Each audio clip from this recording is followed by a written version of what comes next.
Hi guys, ito po yung guys, matatanggal dito guys, yan o.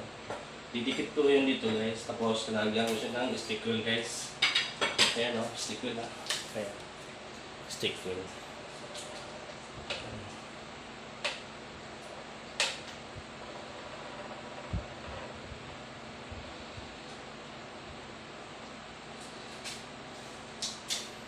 Kasi pag simento to, ang pangat ito nalagay ko sa stick wheel, yan po. Ayan, ayan. Didikit po yan dito guys.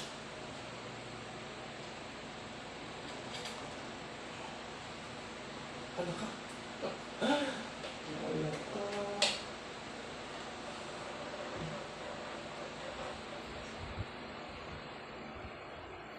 ka? Shell! Pahingin nga masahan. Yan po siya guys.